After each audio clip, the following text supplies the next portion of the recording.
Welcome guys, today we have a very special delivery. If you want to come take a look here, we have the MTX Thunder 9500. This is the second biggest subwoofer that MTX makes.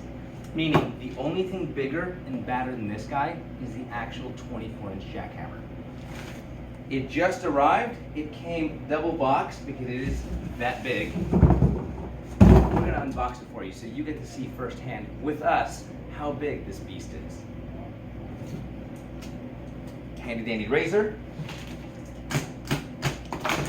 And let's see. The crazy thing about this woofer, it has special instructions on the top of the box on how to open it. If you want to come see over here, it even gives us instructions on how to unleash this beast that we have inside of the box, and it has a fun little warning. A Thunder 9500 subwoofer is a massive machine, and extreme care should be taken when handling the subwoofer to avoid serious injury. Use assistance when lifting, do not drop, and follow all instructions for unpackaging or repackaging the subwoofer. I'm going to gently cut it though, because I don't want to tear into something I shouldn't.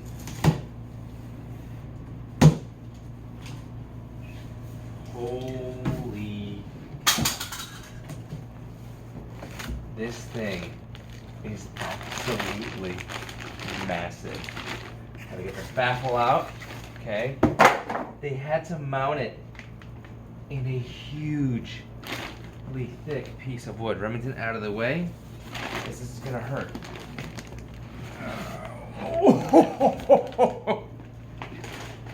Look at the motor on this thing. It is absolutely enormous. And it is actually bolted in with the bag, so we can see this. Got the bag. This is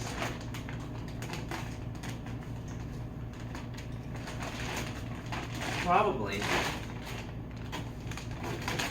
the craziest subwoofer I have seen. And why don't we get a cut of how thick the wood is used to carry it. That's about an inch thick. But that is the MTX 9500 subwoofer. I don't have a box built big enough to handle this beast. So that'll be the next thing we work on, is getting a box. And that has been the unboxing of the Thunder 9500.